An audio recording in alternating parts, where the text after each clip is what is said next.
정성을 다하는 국민의 방송 KBS가 6시를 알려드립니다.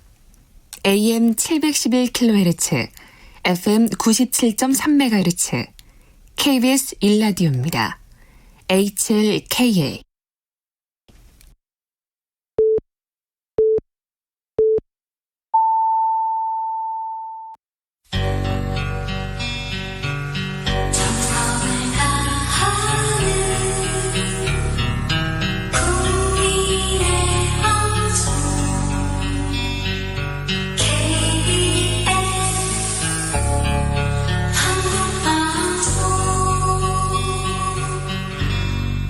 KBS 1라디오 라이브 비상대책위원회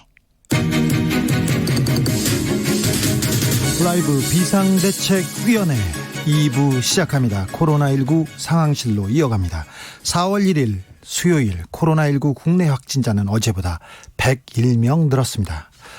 4004님, 공항버스 기사인데 많은 승객들과 듣고 싶은데 지금은 단 한 명뿐이네요. 언제나 많은 승객들과 들을 수 있을까요? 했는데 금방 그렇게 될 것 같습니다. 우리나라가 제일 안전하다고 지금 생각해서 속속 들어오고 있지 않습니까? 금방 우리나라는 코로나를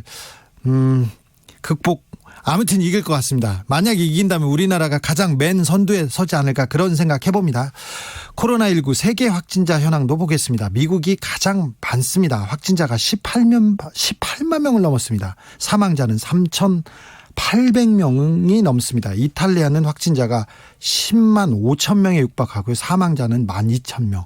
이탈리아 사망률이 특히 높네요. 11.7%입니다. 일본도 확진자가 2,218명인데 어제 하루 231명이 늘었어요. 그러니까 우리나라보다 2배 이상 늘고 있는 상황입니다. 일본도 걱정입니다.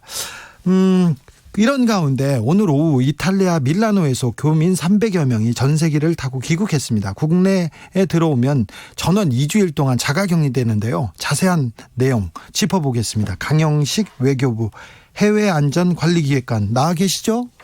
예, 안녕하십니까. 강영식입니다. 네, 우리 교민 300여 명을 모셔왔네요. 전세기로. 예, 그렇습니다. 오늘 오후에 309명의 우리 이탈리아에서 밀라노에서 출발하신 우리 국민들이 잘 도착을 하셨습니다. 교민들 상태는 어떻습니까? 즉 건강 상태는 어떻고요? 그리고 이분들 어떻게 관리되는 겁니까? 대부분 잘 도착을 순조롭게 하셔서 현재 검역 절차를 마치고 평창으로 이동 중에 있습니다. 그럼 평창으로 다 이렇게 격리되시는 건가요? 평창에서? 예, 그렇습니다. 평창으로 이동을 하게 되면 네. 2차례 코로나 진단 검사를 받게 됩니다. 검사를 받은 이후에 1명 이상 양성 반응이 나올 경우에는 모두의 안전을 위해서 약 2주 동안 격리 생활을 하게 됩니다. 증상 있는 분은 아직 없나요? 아직 검사를 안 한 건가요? 현재 유증상으로 분리된 분이 한 10여 분 계시고요. 예. 이분들은 인천공항 선별진료소에서 검사 제출을 한 이후에 지금 결과를 기다리고 있는 상황입니다. 이건 제가 그냥 걱정인데요. 비행기 타면서 기내에서 여기서 감염되면 그거 큰 걱정이다. 큰 걱정거리가 될 거다. 이렇게 생각이 들던데요. 그렇습니다. 그런 국내 방역에 대한 우려 때문에 저희 정부에서는 이태리 현지에 의료진 등 검역관을 4명을 파견을 했습니다. 먼저 보냈군요. 네. 예, 그렇습니다. 현지에서 우리 의료진과 이탈리아 당국과 함께 탑승 전에 발열 체크를 하고 유증상자는 별도 장소에 이렇게 착석토록 안내를 했습니다. 일단 잘하셨습니다. 네. 6192님 이런 의견 주셨어요. 고국이 있고 국가가 있다는 게 얼마나 다행한 일입니까? 국가가 있어서 질병이 창궐하는 타국에 고국의 비행기가 가서 여러분들을 안전한 고국으로 모셔오지 않았습니까? 이런 생각 저도 듭니다. 예, 그렇습니다. 해외에서 우리 국민들이 어려울 때 돕는 것은 국가의 기본 책무입니다. 그런 측면에서 이번 전세기를 보내게 됐습니다. 지금 로마, 밀라노, 이태리에 교민들이 많이 남아있죠. 아직도 지금 돌아오고 싶어하는 교민들이 많은 건가요? 현재 이탈리아에는 한 4천 명의 우리 재국민이 있는데 이번에 오시는 분들이 한 500여 명이 됩니다. 근데 이분들 이외에도 있겠지만 또 현지에서 또 생활 기반이 있기 때문에 이번에 신청하신 분들은 모두 귀국을 하게 됐습니다.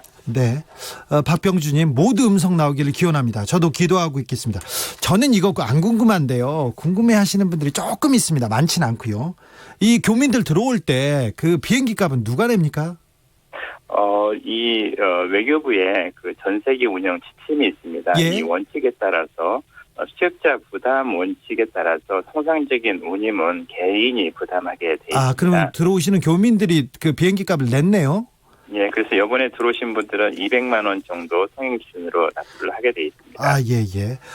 지금 이탈리아 말고 다른 분들도 들어오고 싶다는 다른 나라도 있죠? 그렇습니다. 지금 해외 사정이 안 좋아지고 예. 또 각국의 그런 봉쇄 조치, 항공수단이 중지돼서 이런 움직임이 좀 있습니다. 인도라든가 또 각국에서 이런 움직임이 있는데 현지 공간과 한인회에서 그런 대체 이동 수단을 적극적으로 강구 중에 있습니다. 네. 어떤 분들은 또 이런 그 해외에 있는 그 감염 가능성이 있는 교민들을 한국으로 불러오는 게 또 집단 감염을 일으킬 수도 있다 해서 안 된다 반대하는 사람들도 있어요. 반대 목소리도. 이분들한테 좀 해주고 싶은 말씀이 있으시죠? 예, 물론 이제 보시는 시각에 따라서 다양한 의견이 있는 것으로 알고 있습니다.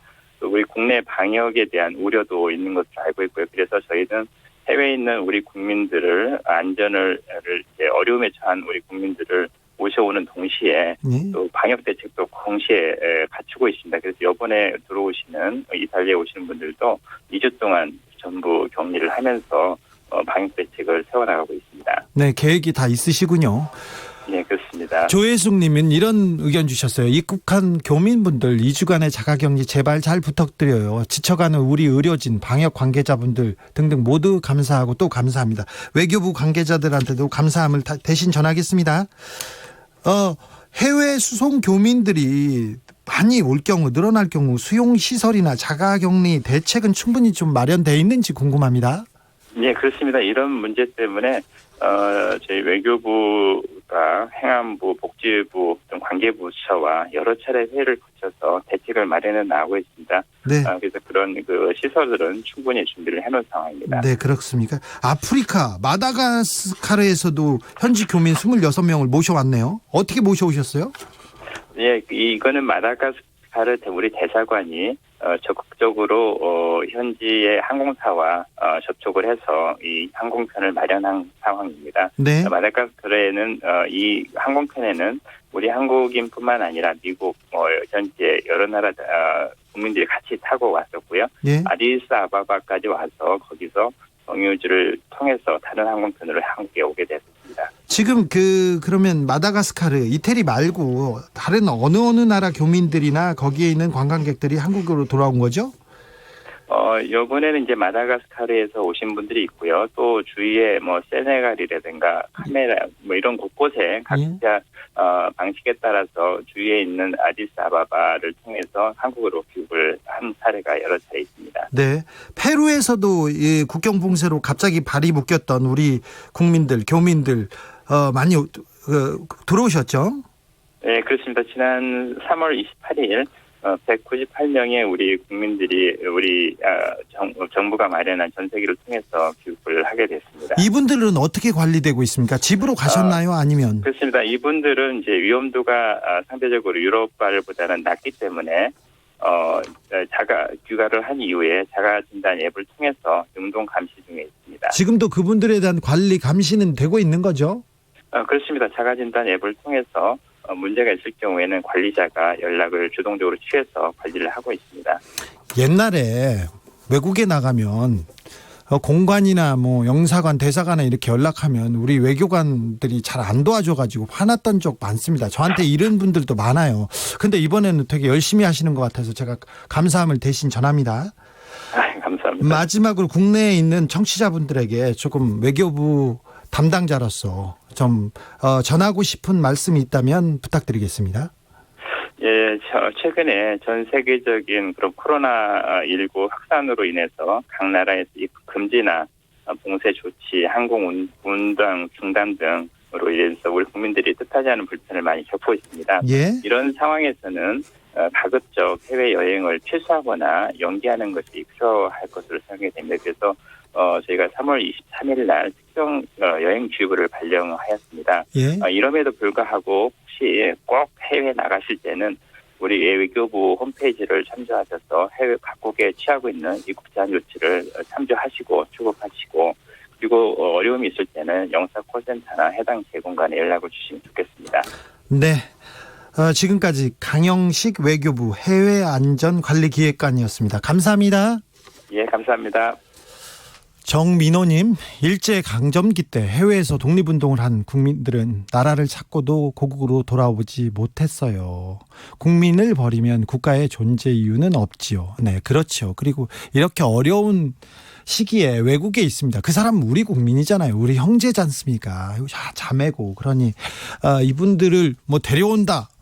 뭐 못 오게 해야 된다 이렇게 그런 의견이 조금은 있는 걸로 같은데 아까 보니까 다 자비로우네요. 그래서 국가의 세금을 막 이렇게 주는 건 아닌 것 같으니까 조금 넓은 마음으로 생각을 좀 해야 되는 거 아닌가 그런 생각이 있습니다. 이은숙님, 우리 국민이 집에 온다는데 오게 하는 건 당연합니다. 정부에서는 안전과 방역에 최선을 다해 주세요.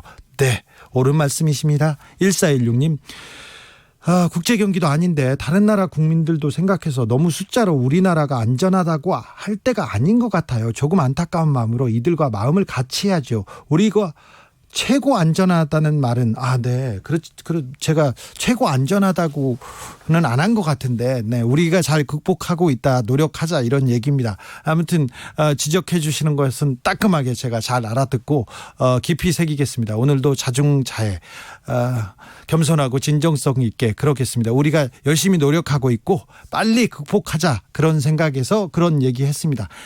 널리 아량을 베풀어 주시기 바랍니다. 국회의원들에게 바라는 점 보내달라는 저희의 말이 있었는데요. 다이아 쿠키님 이런 문자 보내셨습니다. 그냥 국회 출근이나 제대로 했으면 좋겠어요. 맞아요. 이번 국회 너무 일을 안 했어요. 무슨 핑계가 그렇게 많아요. 법안은 산적해 있고 해야 될 일은 이렇게 쌓여 있는데 그렇게 놀고도 세금으로 따박따박 월급 받아가는 거 보면 좀 미웠어요. 국회의원님들. 8672님, 국회의원들께 더 바랄 것이 있나요? 있다면 제발 밥값 좀 하라는 거죠. 예, 동감입니다. 김주삼님, 국회의원님들 선거 전에는 진정한 머슴이다. 당선 후에는 못된 양반님이 되신다. 그래서 관심 없으면 안 됩니다. 그래도 관심을 가져야 됩니다. 이분들이 우리가 세금을 얼마나 많이 주고 그 세금을 쓸 수 있는 권리를 이분들한테 줬어요. 관심 없으면 이분들이 막 쓰면 어떻게 할 거예요. 내 돈인데 우리 세금인데. 그래서 잘 알겠는데 관심 있음으로 좀 바꿔주십시오. 0379님, 저는 국회의원들의 공약 이행을 점수제로 관리해서 선거 전에 국민들이 알 수 있게 하고 공천에도 영향력을 발휘했으면 좋겠네요. 이거 좋은 생각입니다. 조금 과학적인 점수 주는 방법을 만들어서 이런 거 어떤 시민단체라도 했으면 좋겠어요. 정부가 못하면요. 7321님, 어려운 이란을 돕는 건 참 잘한 일인 듯 합니다. 뉴욕의 지인이 그러네요. 한국엔 물건 사재기도 없고 모두가 차분하게 대처하는 걸 뉴스로 보곤 미국인들이 정말 부러워한다고요. 오죽하면 미국은 군인이 나서서 질서 유지를 하겠냐며 말이죠. 역시 한국의 품위는 국민들이 세우고 이를 허무는 건 못난 정치인들인 것만 같습니다. 그래서 조금 잘나고 잘 일하는 정치인들 우리가 뽑자고요. 라디오 정보센터로 갈까요? 정한나 씨. 코스피가 4% 가까이 급락하며 1700선 아래로 다시 떨어졌습니다. 오늘 코스피는 전거래일보다 69.18포인트, 3.94% 내린 1685.46에 거래를 마쳤습니다. 서울 외환시장에서 원달러 환율은 전날보다 1달러에 13.1원 오른 1230.5원에 마감했습니다. 중앙방역대책본부의 조사 결과 우리 국민의 감염병 예방 행동 준수와 사회적 거리두기 실천율이 90% 이상이라고 나타났다고 발표했습니다. 방역당국은 오늘 0시 기준으로 코로나19 확진 환자는 모두 8,887명이고 이 가운데 해외 유입 환자는 560명, 외국인은 46명이라고 밝혔습니다. 방역당국이 고강도 사회적 거리두기를 종료한 이후 생활방역 체계로 전환하기 위한 상세 지침을 논의하고 있다고 밝혔습니다. 하지만 전환 시점은 아직 논의 중이라고 설명했습니다. 오늘부터 해외에서 입국하는 모든 국민과 장기 체류 외국인은 입국 후 14일 동안 자가격리해야 합니다. 정세균 국무총리는 자가격리는 우리 공동체의 안전을 지키기 위한 법적 강제 조치라며 위반 시 어떠한 관용도 없이 고발하거나 강제 출국시킬 것이라고 말했습니다. 정부가 코로나19 감염 예방을 위해 전국 아동센터와 노인복지관, 경로당 등 사회복지시설의 휴관 연장을 권고했습니다. 이번 달부터 17개 광역지방자치단체를 통해 무급휴직자와 특수형태 근로 종사자, 프리랜서에게 월 50만 원의 지원금이 최장 2개월 동안 지급됩니다. 코로나19로 피해를 본 중소기업과 소상공인을 위한 초저금리 대출과 이자 상환유예 제도가 오늘부터 시행됩니다. 지금까지 정보센터 뉴스였습니다.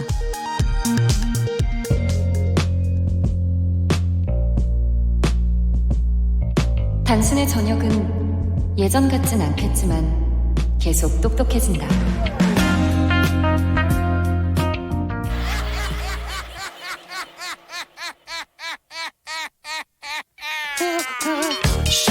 웅성웅성 와글와글 쑥덕쑥덕 도란도란. 오늘 비대위 기자실에선 과연 어떤 소리가 날까요? 들어보시죠. 기자들의 수다. 라이브 비대위 기자실을 찾은 오늘의 기자는 KBS 디지털 뉴스부 김기아 기자입니다. 안녕하세요. 안녕하세요. 네, 김기아 기자 기다리는 사람들이 많습니다. 아, 진짜요? 네. 아닌 것 같은데. 아닌 것 같습니까? 예. 그렇다고 해요, 그냥. 알겠습니다. 지난주에 제가 좀 따뜻한 뉴스, 묻힌 제발. 뉴스, 네. 없냐고 했는데. 없어요? 없어요. 제가 일주일 동안 뒤져봤는데, 아직 우리나라가 지금 이 상황이 따뜻한 뉴스 전하기엔 정말 급박한 상황이구나, 이런 생각이 들 정도로 훈훈한 뉴스가 찾기 힘들었습니다. 제가 찾아오면 어떻게 할래? 그럼 다음 주에 다 잘 찾아보겠습니다. 김기아 기자의 묻힌 뉴스 브리핑. 자, 첫 번째 소식부터 만나보겠습니다. 네, 첫 번째 소식은요. 여러분, 그 민중은 개 돼지다. 아이고. 이 발언 한 분 기억나시죠? 기억나죠? 네. 교육부 관료, 고위 네. 관료. 나향욱 전 교육부 정책기획관인데요. 엄청 높은 사람입니다. 그렇습니다. 이분이 뭐라고 했냐면 정확히는 신분제를 공고화시켜야 되고 민중은 개 돼지를 보고 먹고 살게만 해주면 된다. 구의역에서 컵라면도 못 먹고 죽은 청년의 일이 내 자식 일처럼 생각된다. 이거는 위선이다. 뭐 이런 얘기를 한 사람입니다. 2016년이었습니다. 그렇습니다. 이분이 교육부에서 정책기획관, 교육부 정책을 기획한다는 것이 좀 가슴이 아프더라고. 그렇습니다. 네. 근데 이분이 그때 이것 때문에 파면됐었거든요. 네. 근데 이때 파면 조치가 부당하다고 소송을 했어요. 그때. 소송했죠. 네. 근데 2018년 3월에 이분이 승소를 했습니다. 승소했어요. 그래가지고 당시 법원이 너무 징계가 무겁다 이래가지고 모욕죄나 명예훼손죄도 성립하지 않는다 이래가지고 이분의 손을 들어줬었습니다. 그래서요. 징계 수위가 낮춰졌습니다. 네. 뭘로 낮춰졌냐면 강등이 됐어요. 강등. 직급이 이제 강등이 된 건데 그래서 나향욱 전 비서관이 어떻게 됐냐면 파면되기 직전보다 한 단계 낮은 부이사관으로 네. 2018년 8월에 교육부 중앙교육연수원에 복귀를 합니다. 네. 근데 이 나 전 기획관이 강등도 난 좀 과한 것 같다. 네. 그래서 소청 심사를 신청을 한 겁니다. 또요, 또 억울하다고. 네, 그렇습니다. 그래가지고 근데 이것도 기각이 됐어요. 네. 그랬더니 서울행정법원에 강등 처분을 취소해달라는 소송을 냈습니다. 그래서요. 그런데 지난 26일에 원고 패소, 그러니까 징계는 정당하다 이런 재판 결과가 나온 겁니다. 공무원이고 교육부 공무원입니다. 지금 일제시대도 아니고요. 일제시대 일본 관료가 우리 국민한테 하는 말도 아니에요. 네. 이런 분들이 계시니까 역사 교과서 국정화 관련해서 얼마나 아픔이 있었습니까? 맞습니다. 그런데 이런 분들이 아직도 잘 먹고 잘 살고 있군요. 네. 근데 본인은 더 억울하다. 계속 이런 주장을 하시는 거예요. 나향욱. 네. 잊지 않겠습니다. 네. 3330님 기자답지 않은 경쾌함 기다렸어요. 기다린 사람이 있었다니까. 감사합니다. 선생님. 알바로 추정됩니다만 있습니다. 감사합니다. 다음 묻힌 뉴스 보시죠. 네. 그동안 우리가 이 북미 대화에 너무 소홀하지 않았나. 이 중요해요. 네, 예전에는 정말 뉴스 하나하나에 얼마나 신경 많이 썼는데. 이거 진짜 중요한데 한반도 문제 그리고 남북 평화 통일로 가기 위해서는 북한과 미국이 이야기를 해야 됩니다. 좀 마음 아파요. 맞습니다. 한국하고 북한하고 그냥 만나서 얘기하면 되는데 그럴 수 있는 상황이 아닙니다. 북미 대화 이거 중요합니다. 네. 그동안 뭐 뉴스도 많기도 했는데 보니까 사실 뉴스가 그동안 좀 적었던 이유가 예. 좀 기류가 좀 싸늘하긴 해요. 서로 서로 좀 간에. 예, 관계가 안 좋아졌어요. 네, 얼마나 싸늘하냐면 지난해 12월에 북한 외무성 대변인이 유엔 안보리 회의가 우리로 하여금 어느 길을 택할 것인가에 대한 명백한 결심을 내리게 하는데 결정적 도움을 주었다. 뭐 이렇게 얘기를 했고요. 명백한 결정적인. 네. 네. 지난 1월에는요. 김계관 외무성 고문이 우리에게 일방적 강요나 당하는 그런 회담에 다시는 나갈 필요가 없다. 이런 식으로 말하게 됐습니다. 평양 말투 가능할 것 같은데. 아닙니다. 다음부터는 약간 그렇게 빙의했어 지금. 네, 네. 그래서 그 둘 간의 관계가 확실히 안 좋습니다. 그렇습니다. 근데 그저께 이 북한 외무성의 신임 대미 협상국장이 우리는 폼페이오의 이번에 망발을 들으며 다시금 북미 대화 의욕을 더 확신성 있게 접었다. 우리는 우리의 길을 갈 것이다라고 얘기를 했어요. 우리의 길이라니. 이게 정말 우리의 길이 대체 어떤 길이냐. 네. 이게 정말 아이고. 핵심인데 이게 보면은 이거에 대해서 어떻게 해석을 해야 되냐 이런 예. 얘기가 많은데 올해 초에 북한이 신년사 대신에 한 전원회의에서 정면 돌파를 선언을 했었습니다. 예. 명시적으로 뭐 우리가 핵실험을 할 거다.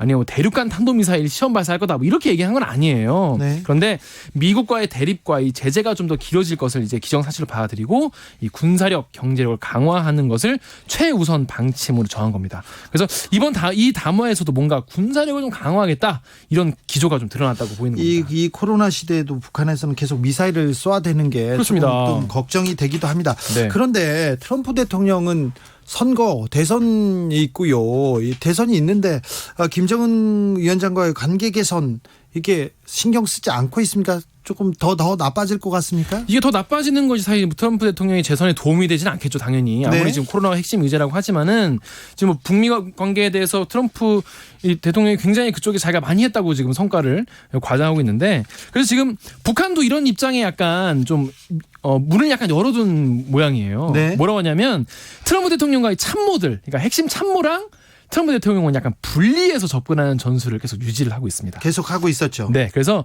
정상끼리의 친분은 강조를 하면서 네. 대북 정책 실무진들을 비난하는 겁니다. 아까 그 폼페이오의 망발 뭐 이렇게 네. 말한 게 뭐냐면 지난 25일에 북한의 이 미사일 실험 이런 거를 이 외교적 경제적으로 좀 압력을 해서 막아야 된다 이런 말 했었거든요. 예. 이거에 대해서 이 국무장관의 발언에 대해서 비판하면서 미국의 진짜 집권자가 누구인지 헷갈릴 정도다 이런 얘기를 했어요. 트럼프 대통령 들으세요. 그렇죠. 이런 얘기네요. 그러니까 우리는 서운해 이거 이렇게 네. 말하면 안 되는 거 아니야 이런 네. 식으로 보이는 거예요. 예. 그래서 이거를 지금 북미 협상이 그래서 지금 좀 안 되는 거 아니냐 이런 얘기를 하는데 또 전문가들의 얘기는 또 다르더라고요.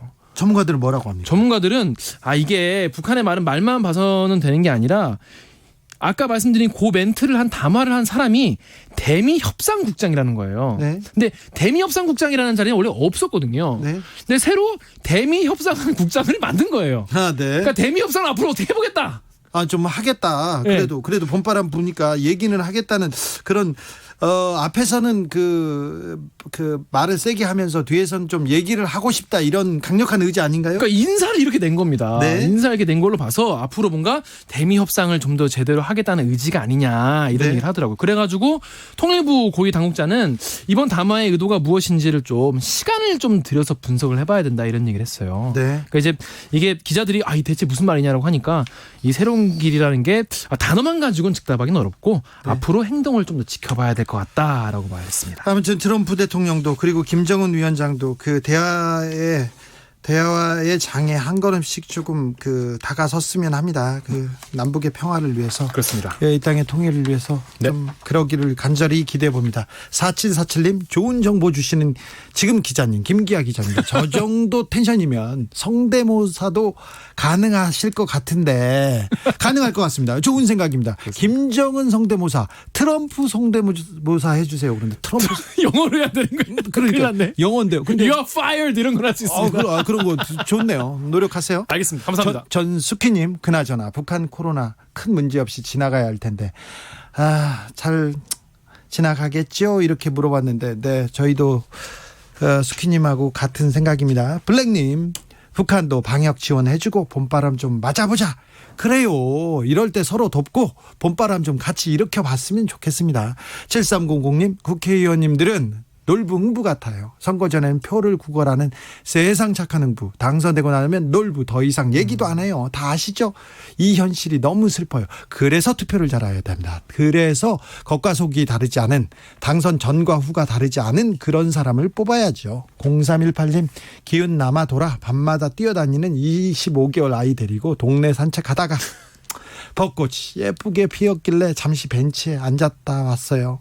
하루 종일 아이와 씨름하며 힘들다 어렵다 했는데 코로나 때문에 생사가 왔다 갔다 하는 나라들 생각해보니 그래도 대한민국에 살아서 다행이다, 이런 생각했습니다. 그렇죠. 네, 그렇죠. 그리고 25개월 아이, 이거 저 에너지를 어떻게 할 거야. 그런데 지금 같이 있는 시간이 굉장히 행복하다, 이렇게 나중에 생각합니다.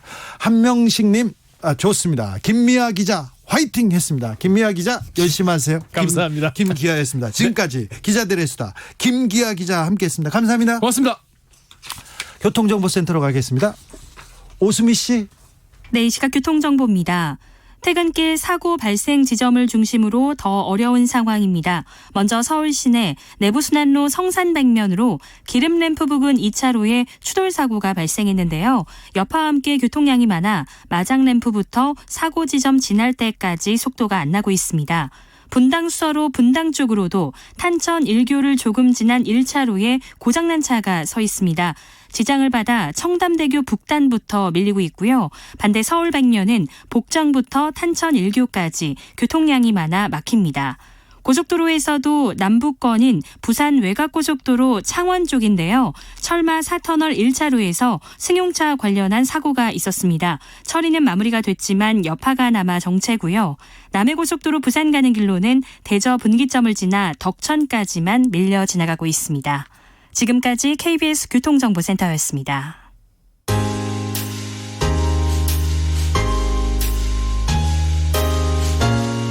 당신의 퇴근길, 야근길, 하굣길, 정처 없이 걷는 길, 그 모든 길에 변함없이 함께합니다.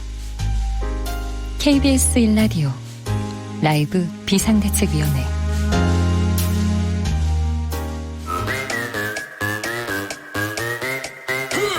모두 정숙해 주십시오. 재판 5분 전입니다. 재판부 입장하고 변호사들 들어왔습니까?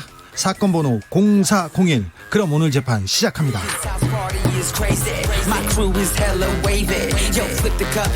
함께할 두 변호사 소개하겠습니다. 양지열 변호사 출석했습니까? 예, 양지열입니다. 박지훈 변호사 출석했나요? 네, 출석했습니다. 네. 어제 뉴스 보고 깜짝 놀랐어요. 검언 유착.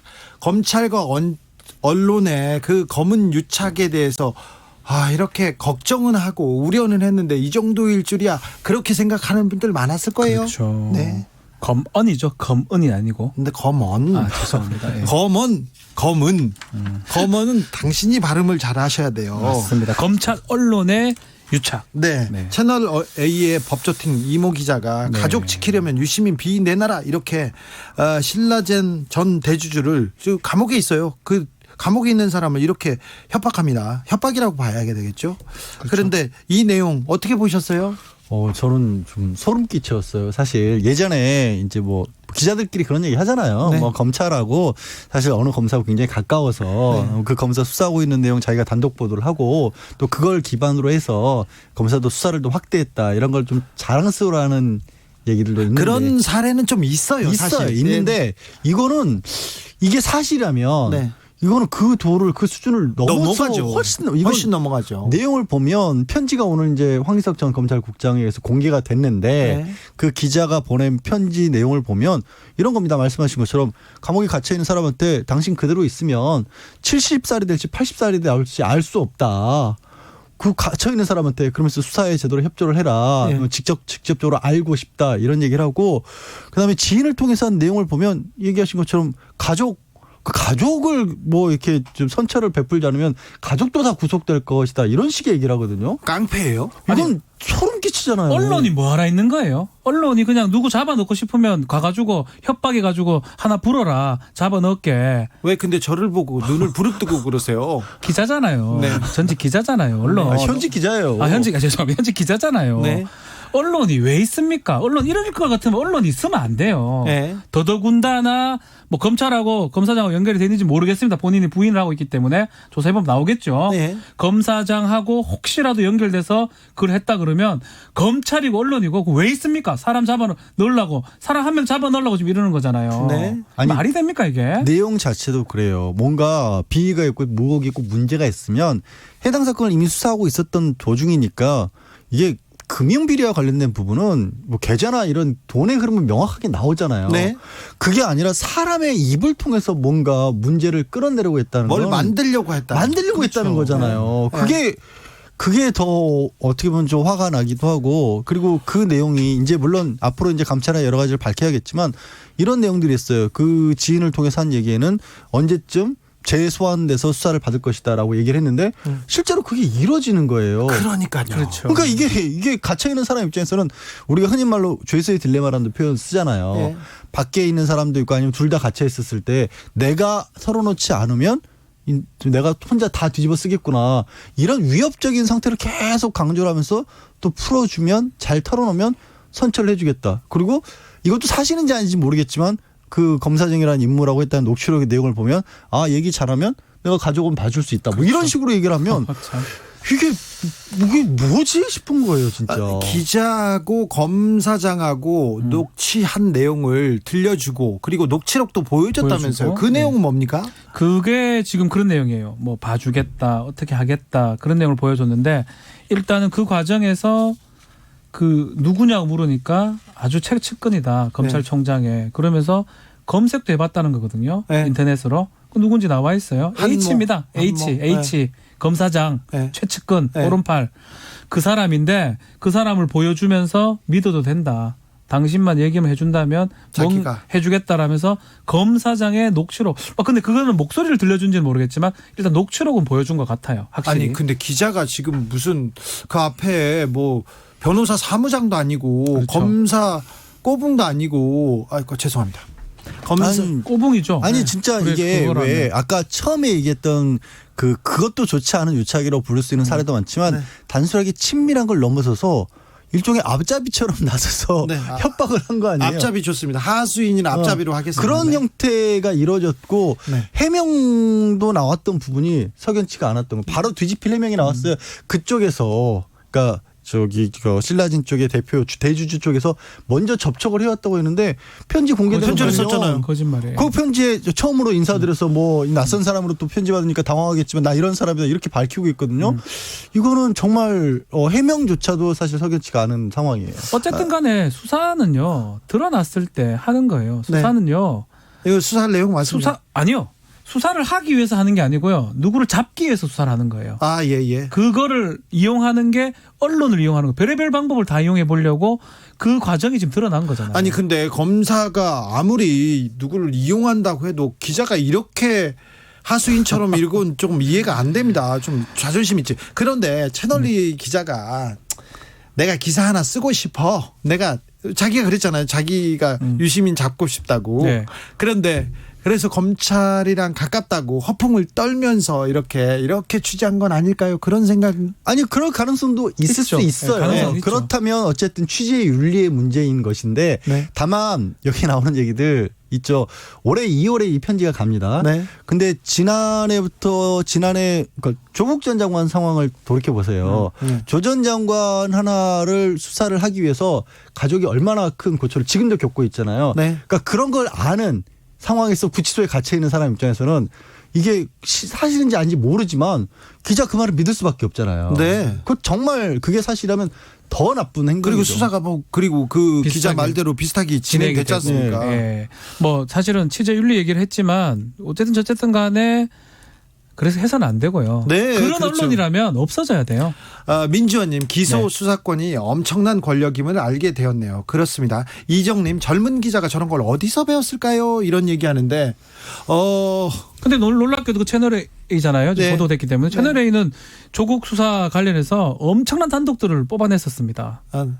그렇죠. 네, 많은 단독들을 했었고 주목을 받았었는데 지금 그냥 추측할 수 있는 부분이긴 합니다. 이거는 뭐 드러난 게 아니기 때문에 그만큼 언론하고 특히 채널 A하고 검찰하고 그 H 네. 당시 부장이었겠죠. 네. 뭐 검사장이었겠죠. 관계성이 있는 부분이 아닌가 생각이 들어요. 근데 이제 그거는 이 부분을 뭐 기사까지 확대할 필요도 없이요. 그 편지가 4통이 갔잖아요. 네. 4통이 갔고 지인을 통해서 얘기한 부분은 다 녹취록에 돼 있거든요. 네. 근데 뭔가 그 기자가 제시한 내용들이 있어요. 그것과 실제로 그게 얼마만큼 이루어지는지를 대조를 해보면 네. 그냥 기자가 일방적으로 부풀린 것이냐, 그다음에 자기가 뭐 검사가 뒤에 있는 것처럼 거짓말을 한 것이냐. 네, 어떤 검사하고 얘기를 한 거는 같아요. 그러니까 그거를 확인해 보기가 되게 쉽다는 거예요. 쉽죠. 검사 그렇죠. 통화 내용 조회해보고 해보고. 열어보면 될 거 아니에요. 그 법무부에서 감찰한다고 했으니까 한다고 해야죠. 했으니까. 근데 옛날 같으면 법무부도 검찰총장 하던 사람이 하고 이랬으면 이것도 불가능합니다. 모든 수사의 권한은 검사가 갖고 있으니까 자기 식구 감사기가 돼버리죠. 그러니까요. 검사들이 검사 관련된 의혹들, 검사 관련된 좀 부정한 의혹들이요. 네. 지금까지 수사 안 했어요. 안 하죠. 그리고 기소 독점이고 기소 편이에요. 네. 기소는 검사만이 할 수 있고요. 기소 안 하면 죄가 안 됩니다. 안 됩니다. 기소 편이니까 네. 이거 조사하다가 아무것도 아닙니다라고 하면 끝입니다. 자, 티티킴님 좀 있으면 그 기자 내 글씨는 가리마가 반대편이어서 내가 쓴 거 아닙니다. 이렇게 할 때 채널 A에서 네. 이렇듯 MBC가 의도가 이상하다. 뭐가 이상합니까 이게? 그렇게 그냥 이렇게 어떻게 보면 물타기하기 시작했습니다. 그렇게 이상해요, 이게? 얘기를 하고 있죠. 네. 그러니까 MBC 보도가 그러니까 취재원과 그 기자와의 얘기를 허락 없이 내보냈고 그리고 이게 의혹의 핵심은 신라젠인데 엉뚱한 쪽으로 물을 탄다라고 얘기를 하는 그쪽에서 건데. 말을 하는 건데. 근데 신라젠과 관련된 부분이 아까 말씀드린 게 제가 그거예요. 금융과 관련된 부분이기 때문에 돈의 흐름을 추적을 해봐서 정말로 문제가 있으면 그 부분에서 찾을 수 있어요. 압수수색도 여러 번 했을 거 아니에요. 그래서 그걸로 했죠, 그냥 다. 나온 자료를 가지고 수사해서 처리를 하면 될 거 아닙니까? 그러니까 유시민 이사장 유시민 이사장이 아니라 그 회사 네. 신라젠 회사는 다 들여봤을 거고 네. 돈이 만약에 이상한 데로 샜다면 거기서 찾아야지 왜 다른 사람의 말에서 이런 걸 찾으려고 시도했다는 것 자체가 일단 이상해요. 구속시키고 또 이걸 좀 억제거나 한 걸음 더 그렇죠. 압박하려고 했는데 예. 그때 그 검사의 압박을 하는 카드가 기자였습니다. 그렇죠. 기자의 기자. 거의 협박이라고 하는데 4747님입니다. 조사하면 다 나온다고 하는데 조사는 누가 하나요? 설마 또 검사가? 네.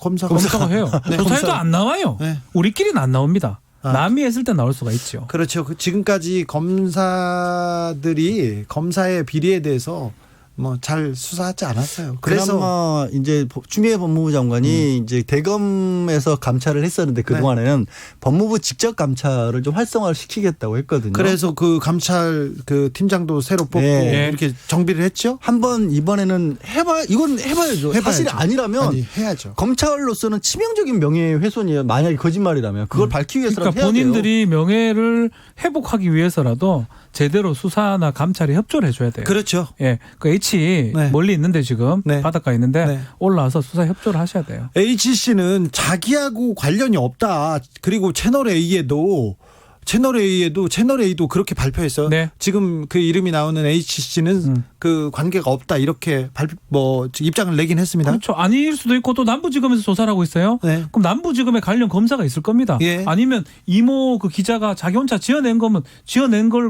있을 수도 있고 사실은 감찰하면 나올 수 밝혀야죠. 있어요. 밝혀내야 밝혀야죠. 돼요. 네. 무조건. 김태리님, 영화보다 더 영화 같은 넌픽션 검은 유착. 이렇게 시나리오를 쓰지 않습니까? 검사의 하수인으로 기자가 나서서 이렇게 협박하는 편지 쓰고 그렇지 않습니까? 예. 그러면 리얼리티가 떨어진다. 그렇죠. 현실적이지가 야 않아. 이게 가능하냐? 예. 야 이게 가능한 시나리오를 갖고 와야지 그 극본으로 하지. 하면서 혼나요. 왜 연기하지 마세요. 참 왜? 화가 나서 그러는 거잖아요. 안 어울려요. 욕심을 부려요. 나랑 하잖아요. 놀자님 특검 가야죠 이렇게 얘기하는 분도 있는데 지금은 죄가 될지는 좀 애매하면 아직까지는. 아니 저는 이게 굳이 범죄로 따지면 이걸 하는 과정에서 뭐 수사상 기밀을 누설했다거나 피의 사실 공표 정도밖에 안 될 수도 있어요. 근데 그 내용이 뭐냐면 표적 수사라는 그렇죠. 거예요. 네. 이게 사실이면 범죄가 드러나서가 아니라 누군가 현 정부와 관련 있는 유시민 이사는 그렇죠. 이것도 싫어하죠. 이런 말 하는 것도 네, 싫어하지만 어쨌든 친여 인사를 표적 수사를 했다는 거기 때문에 특검 가야죠. 시간 순서대로 사실이라면. 해야 사실 되겠죠. 그 채널의 이 기자가 그 신라젠의 그 관계자를 협박하고 있을 때 그때 검찰이 유시민 이사장을 주변을 탈탈 털고 있다. 계좌도 열었었어요. 예, 누군가는 계좌도 열어봤다. 어딘지는 아직 특정하지 못했지만 그랬죠. 누군가는 계좌도 열어봤다 하고 그리고 이상한 낌새를 그 느낀다고 계속 여러 번 말했어요. 그 유튜브에서 다 얘기를 했었거든요. 네, 네. 근데 그때도 아니라고 자꾸 수사기관에서 얘기했는데 결국 알고 보면 더한 행동들을 하고 있었어요. 연관이 돼 있는지는 모르겠지만 일단 그러니까 검찰과 언론과의 그 유착 관계에 대해서는 이건 굉장히 중요한 문제라고 생각해요. 맞습니다. 그리고 특별히 검찰개혁 얘기할 때 검찰이 검찰권을 남용한다고 이렇게 했을 때 그때마다 보시면 언론이 계속 돕고 있었어요. 맞습니다. 언론이 돕고 있어서 검찰개혁은 조금이라도 진전이 돼 있는데 언론은 자성하지도 않고 맞습니다. 언론개혁은 한 걸음도 움직이지 않았는데 저는 이 사례가 언론이 검찰로부터 좀 바로 서는 네. 언론과 검찰의 검은 결탁을 끊는 그런 계기가 돼야 된다고 생각합니다. 말 나온 게 하나만 더 할게요. 네. 정경심 교수 재판. 네. 그 짜장면까지 수사할 때는 얼마나 보도를 많이 했습니까? 정말 얼마나 깜짝깜짝 놀랄 정도로 수만 개의 기사가 나왔는데 재판하면서 지금 많이 아닌 내용들이 드러나고 있는데 보도가 거의 없습니다. 이게 말이나 됩니까? 저기 그 언론의 조예가 깊은 양지열 변호사님한테 물어보겠는데 저는 검찰 출입 기자만은 좀 그 기자실을 폐쇄하고 검찰 출입 기자만은 없어졌으면 하는 게 네. 기자로서의 한 생각입니다. 검찰 출입 기자가 계속 있는 한 이런 유착 관계는 계속 반복될 것 같아요. 네, 반복될 수밖에 없어요. 친해져야 기사가 나오고. 네. 그러니까 지금 얘기한 박지훈 변호사 하는 얘기는 뭐냐면 검찰에서 그 수사를 하면서 다 왔던 내용이 재판장에서 나오면 예. 재판장에서는 검찰도 신문을 하고 반대 신문을 해서 변호인도 신문을 하잖아요. 거기에서 피해자의 아니면 피고인의 얘기가 나오잖아요. 그렇죠. 그러니까 보도를 하려면 네. 검찰 신문한 내용은 이미 다 알려진 내용이에요. 이미 그 검찰발 기사로 다 됐어요. 다 끝납니다. 근데 그러면 새로운 내용은 반대 신문 과정에서 나왔을 거 아니에요. 네. 근데 박지훈 변호사 하는 얘기가 뭐냐면 지금도 반대 신문 내용보다 이미 예전에 썼던 내용을 법원에서도 이랬다라고만 나오니까 그냥 그 내용을 정확히 모르시는 분들 입장에서는 법원에서도 이게 확인이 됐구나. 그게 아닌 거거든요. 그렇죠. 지금. 네. 그런 내용들이 너무 많아요. 네.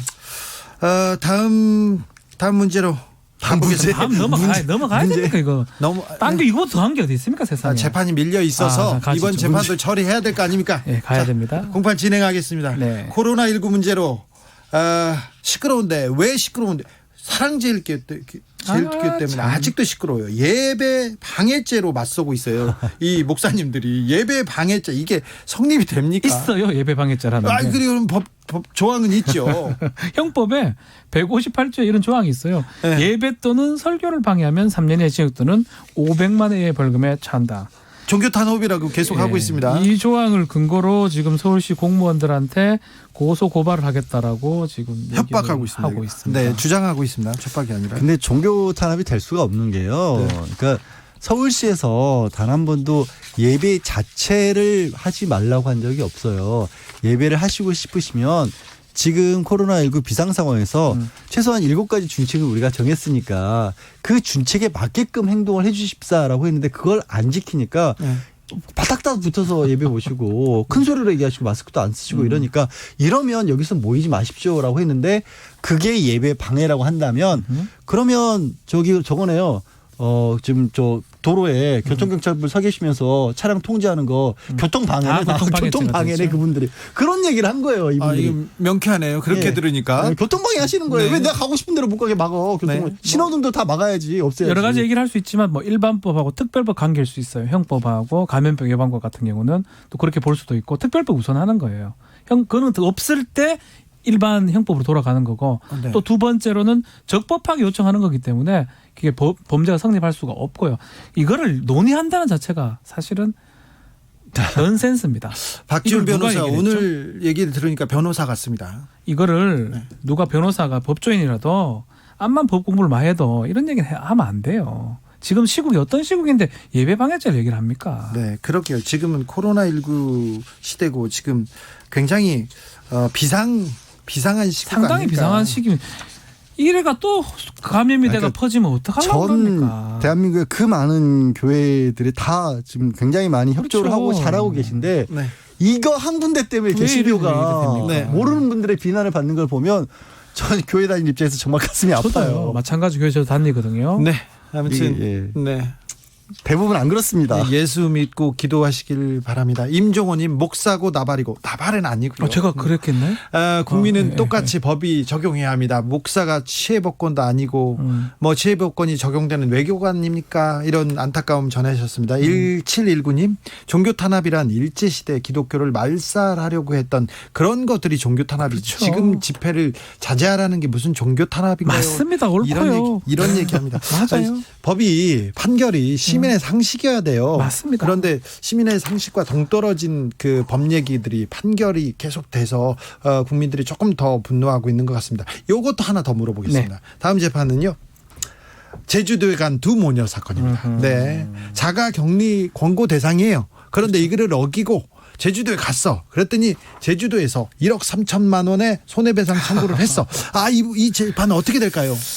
일단 이제 결국 이제 이 손해는 어느 정도 발생을 했어요. 이분과 접촉을 했다는 20명 가량은 40명이 넘는구나. 그렇죠. 40명이 넘는 분은 자가격리를 2주 해야 되고 네. 한 20곳 가량의 업체는 또 문을 닫았어요. 문을 닫았고 그곳에 또 사람들이 안 가니까 영업에 굉장히 방해를 받는 건 맞는데 그러면 이분들이 뭘 잘못했을까를 따져봤을 때 민사상 손해배상 청구니까 과실이고 네. 과실은 우리가 이런 일이 벌어질 줄 예측을 할 수 있어야 되는데 네. 그걸 안 했다라는 거거든요. 그러니까 지금 약간 맞서고 있어요. 제주도에서는 이분들이 제주도에 올 때부터 증상이 어느 정도 있었다. 네. 그리고 자가격리 공고라면 의무는 아니었지만 공고라면 어느 정도는 주의해야 될 만한 사항인 건 잘 알고 있지 않았느냐. 네. 그리고 본인들도 코로나19 때문에 원래 가려고 했던 해외여행 못 갔고 그렇지 않습니까? 네. 그런데 그건 못 가. 내가 하와이 안 가고 제주도 갔으니까 괜찮다. 이건 좀. 그러니까 그게 아니라 그렇게 그래서 알고 있었다라는 거예요. 그렇죠. 예, 여행을 다닐 만한 상황이 아니라는 거예요. 그러니까 내가 증상이 있는 사람인지 알고 있었는지 모르고 있었는지 이게 굉장히 중요한. 차이가 나는 거예요. 네. 자, 일단은 다는 인용이 되기가 어렵겠죠. 그렇지만 저는 일부는 인용이 될 가능성이 높다고 생각이 듭니다. 네. 본인들이 인지를 했었고 인지를 했다면 뭐 고의 아니면 과실은 충분히 있다고 봐야 되고 그걸로 인해서 제주도의 여러 곳에 상당한 피해를 준 거거든요. 네. 근데 정신적 손해배상을 되게 세게 넣었어요. 2천만 원씩 넣었거든요. 예. 그걸 다 인정하기는 좀 어렵겠지만 어쨌든 간에 물질적인 좀 피해를 보상해주는 상황으로 가지 않을까. 뭐 1억까지는 안 되겠지만. 양 변호사님은 어떻게 생각하세요?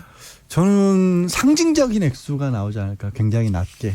근데 배상 판결은 날 가능성이 크다. 가능성이 없진 않다. 네. 없진 않다. 이게 형사소송으로 걸어서. 그 형사는 안 돼요. 형사건은 안 되죠. 형사는 안 돼요. 자, 형사건은 안 되지만 약간의 배상 판결이 나올 가능성은 있다는 거네요. 예.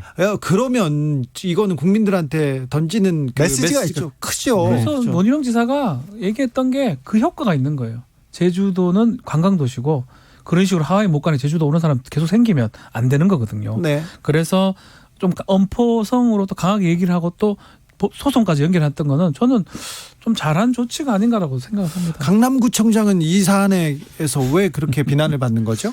그러니까 본인 이제 강남 구민이다 보니까 네. 일부러 병에 걸린 사람은 없잖아요. 네. 그거는 부분은 맞고 아마도 이제 좀 과도한 이 모욕적인 어떤 비난들이 쏟아지다 보니까 그렇게까지 하지는 말아달라. 누구나 아프고 싶어서 아픈 사람은 없으니까. 네. 근데 표현이 선의의 피해자라는 표현을 쓰시는 바람에 잘못했죠. 그럼 진짜 선의의 피해자는 제주도에 계신 분들 많은 피해를 본 사람들이죠. 예, 그래서 그걸로 좀 비난을 다시 사과를 했어요. 사과했습니다. 그래서 본인은. 예. 네. 다음 사건으로 넘어가겠습니다. 21대 총선 2주 남았습니다. 네. 이번 총선에는 특별히 법조인 비율이 너무 높다. 이런 미안합니다. 네. 비판 나옵니다. 어떻게 보세요? 미안해요, 많이. 본인은 안 갔잖아요. 아니, 우리는 안 나가지만 네. 저는 이상적인 국회라면 국민 구성원하고 똑같아야 될 것 같아요. 농민이 몇 %면 농부가 몇 와야 되고 노동자가 몇 %, 노동자 몇 %, 변호사 전국 몇 % 되겠습니까? 근데 지금 보면 후보가 117명이에요. 법조인 후보가요. 아마 제가 후보가 한 20% 이상 될 것 같은데 이 중에 뭐 되는 경우도 있고 안 되는 경우도 있겠지만요. 네.